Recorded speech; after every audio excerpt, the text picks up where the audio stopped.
Okay, so this is an Xbox 360e console I picked up just out of a box of stuff at a car boot sale this weekend. I paid £4 for it. I figured, why not? Give it a go. I got just the console and the power supply. But what I did check at the stall was for the hard drive. So they have a removable hard drive in here, and that is actually present. So we can see the tab, 250 gig. So I figured for £4 I would take the risk because the hard drive's worth that anyway. It came with just the power supply. The power supply is a bit worse for wear though. This was all taped up. I've actually undone all of the sellotape, and I'm going to try and get a new connector for this and redo it, but it does still work. So anyway, I have actually tried this console. As I say, the power supply works, the console works, but there is a problem with it, which is that the cooling fan, so what's here, doesn't work on it. So at first I just thought it was a very quiet console, being of the latest design, that they'd done something good with the cooling.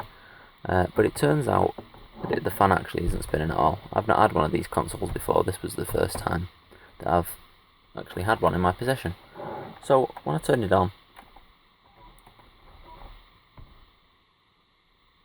you can hear that it's pretty much dead silent. Or you can't hear, rather. The power supply, the fan is on, I can feel that blowing. But this fan here just isn't running. So if I try and... you can not really see it on the camera, but in person you can see that the fan isn't spinning in there by shining a bright light in there. So what I did was I had a look on the internet for a replacement fan, and I found one, which is this here. I got this off eBay. It was about £6, £7, something like that. And this is actually from an Xbox 360 Slim, I believe. The Slim and the E model use the same cooling fan, so they are interchangeable. But I'm going to show you how to stick this fan in here and fix this console. Let's get started. Okay, so what you're going to need to do this is obviously the replacement fan, but you're also going to want a Torx screwdriver bit. So I'm just going to be using a bit set, so I've got a couple of these, which they're always handy to have. I recommend getting a set of these if you haven't got them, because they're quite cheap, and you just change the end on the screwdriver. You're also going to want something like a flat screwdriver, or a flat screwdriver bit, or a spudger, or something that you can get the casing apart with, and probably a long flat screwdriver to get inside, because the side panels on this console you have to actually prise off. So I'll show you that now. Let's get it apart. First I'm going to take the hard drive out, if you've got one. Not all of them have got a hard drive, obviously. So let's pull that out and put that to one side safely. We can leave this cover off as well. Now you need to get this end off, so you can see here where there's some holes where this has been opened before. I do this using a screwdriver. Be gentle with it, don't force it obviously. If you're not too fussed about the small marks, then by all means go ham on it, but it's advisable not to. So I'm going to start with sort of the bottom side first, because that's the more awkward piece, and we're just going to kind of part it away a little bit.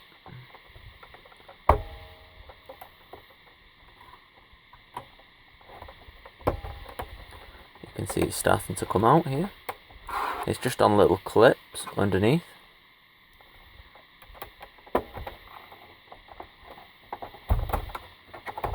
There we go. So now you can see that's out. Dust as well. So it's just a case of prising those clips on. If you push the top up, they come out so much easier. Next we're going to turn it round and do the other side. So now from the other side.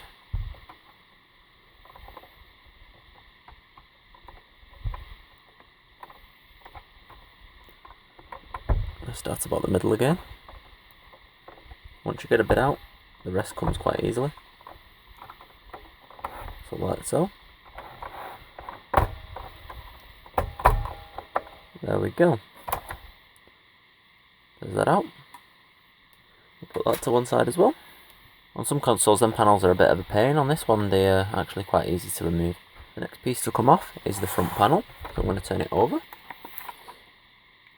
And first you'll notice that the DVD drive front hangs over the front panel there. This is on clips as well. The easiest way to remove this is to usually press on this side here, near the Xbox logo, towards the end. And on some consoles, that'll be enough for it to pop off the front. But on others you may need to actually give it a bit of assistance. by prising it. So what I'm going to do in this case, because this one is a bit of a pain, is pop a screwdriver in here. Watch out for this eject button as well. And lift it away. You can see that's coming off. Make sure you are only taking the front panel, not the whole of the disc tray as well. There we go. So here's the front off. You can see them clips I was talking about. So there's the front of the DVD tray. That part stays in. Okay, so now the DVD front's off, we need to get this front panel off. So this face plate comes off again. This is clipped on. I'm going to get that small screwdriver again, and I'm going to start from this side.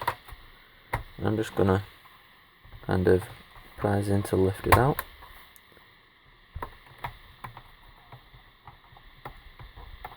I'm just keeping working my way along. And it gets quite tight once you get to the end where the fan is and the grill.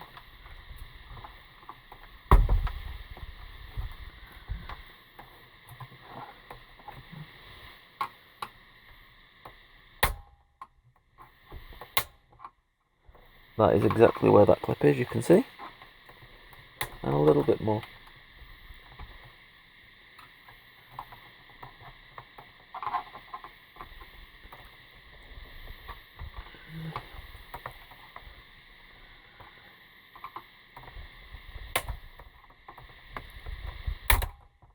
Until that clip is also out. See, there's two close together clips there, and this one's also broken. So once you get this off, do not pull it away. Gently bring it, because you can see it's attached with a cable. That's on a ribbon cable. I'm going to turn this over. And you'll find it'll be stuck there most likely, so just lift it off gently. These are very delicate, so be careful. Then we need to get this actual connector out, so you can see the little grey flap on it. Just lift that up like so. And then take it off, and that's the connector out, so you can then put this somewhere safe. Okay, so once the front panel is off, you'll notice that this bottom section is loose, so you can sort of lift that up, and it may pop off like mine has done already here, or you may need to just gently persuade it. So if you get a screwdriver or something, you can go down the side and pop these clips off. So let's have a look at the other end.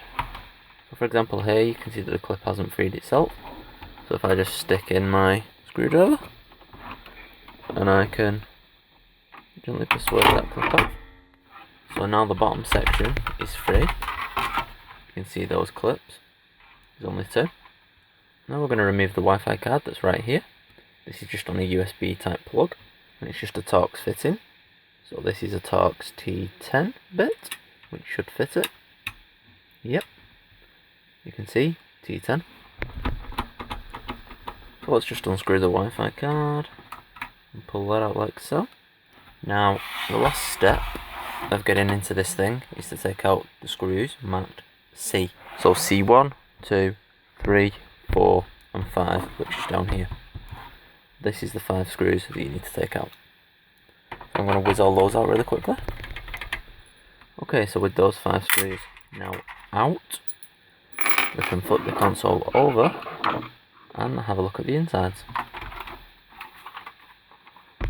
So just lift this off. That is the plastic and metal that comes off together. This stays attached. And there are the insides of your Xbox 360. Very dirty in the case of this one. And it looks quite crappy here as well, which is probably why the fan doesn't work. It's probably full of crap in the bearings. So I'm going to, before I take it apart anymore, just show you that the fan doesn't spin on this. So to do that, I'm just going to temporarily wire up the front panel. Okay, so the console is now connected to the power supply, and the front panel's hooked up. So if I turn it on, see how the fan's trying to spin but isn't really going anywhere?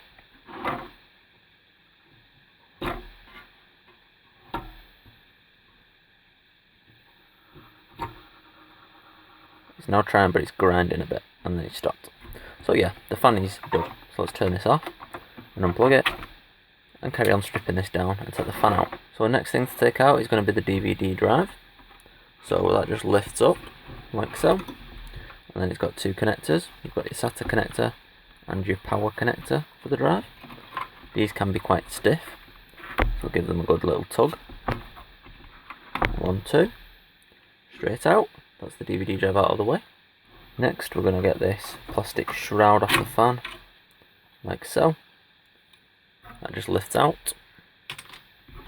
And now you can see the fan itself. This is what we want. So there's two screws holding the fan to the heatsink. One of them are here, the other one is here. So now I'm going to take these two screws out. These are just standard Phillips crosshead screws, you can see there. So just with a standard screwdriver, take one off, and the other one off.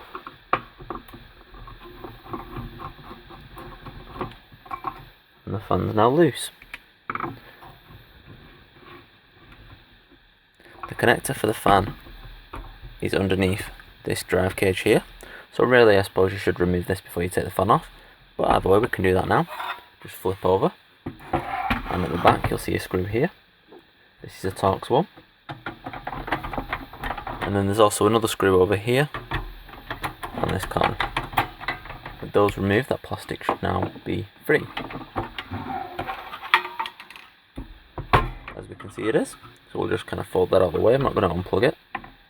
There's the fan connector. So we'll unplug that. And our old fan is out. Let's get the new one put in.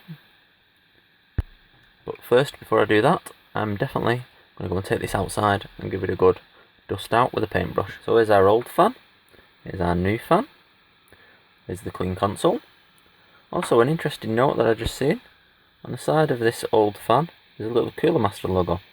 The Cooler Master logo make this particular model of the fan. There's all the model numbers. It's Rev C, so revision C. That's all that's really on the old fan. The new fan has got this little sticker on it, Rev B. As I say, this is from Slim. And this is a Foxconn fan, so that's actually printed into the chassis. Anyway, let's get this thing installed. So this came with screws as well, but I'm going to use the screws that I've just taken out because they're already threaded to this heatsink. I'm going to plug the fan in first. Set it on top like so. It should line itself up quite nicely. You'll see the wires have got these little bits of heat shrink on them here and they separate. They sit into the grooves in the heatsink. And we'll put the screws back in. We'll start with this front one whilst you can see it.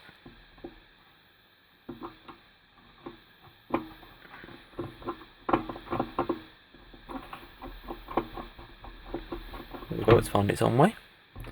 There's a bit of dust there that I didn't get out. We'll get that out in a moment. And let's do the other corner. There we go.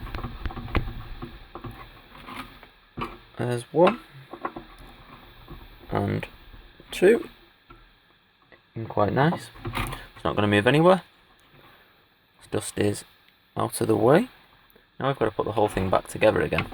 So what we're going to do first is put this hard drive plastic in. Settle that down. Make sure these cables are out for the DVD drive. And put those two screws back in. Number 2 back in. Okay, that's the hard drive plastic installed. Next up we'll put the fan trim back. It's also nice and clean now. This has got these little foam pads on, so just make sure you squeeze them to make it sit on nicer and easier. That'll sort of float there, sort of a shock mount. Next we want the DVD drive. That's these SATA connectors again, so just sort of flip it over. Power first. That's the harder one. And then the SATA one. So that's power and SATA plugged in. Drop this into place. It will sit in this little tray at the front here with these little pins it's got, little dimples. Now we can plug this in and see if the fan spins. So I'm going to do that. So where's the moment of truth? Let's put the power supply in and turn on. Brilliant! There goes our fan. So now we just need to screw this thing back together and check it still works. So it's the same process in reverse. I'm just going to speed this up and time lapse it.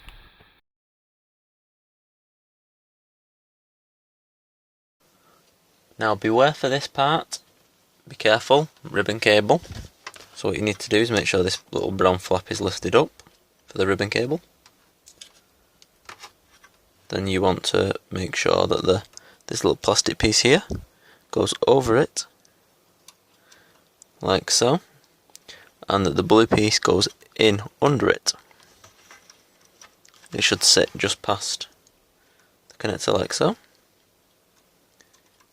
and clip it down and it locks it into place.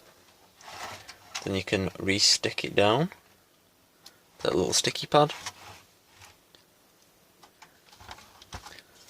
and then push in the front panel to the console again.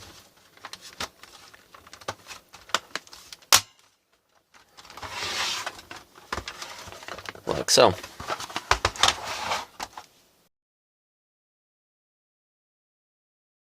Okay, that's the console now completely reassembled. We'll just reconnect. So we'll just connect the power and HDMI now, and then we'll just make sure the console turns on and ejects okay, which it does. And we'll switch over, make sure that a picture comes out, and we can now feel, by putting my hands here, I can feel air going in here on this side vent. I can feel lots of air going in on this side as well. All I need to do now is just dust out this side vent on the casing and give the console a wipe over because it is in quite rough condition. But for the money it cost, you can't really complain. Thanks for watching this video anyway. I hope this has been helpful. Helped you resolve an issue if you've got the same problem with your Xbox 360E. It's quite straightforward really. The most fiddly part are these front panel and the side panel. Please leave a like if you like this video or found it helpful. Comment down below in the comment section if you've got any questions. Be sure to follow me on social media as well if you want to contact me that way. That works too. The links are all in the description below.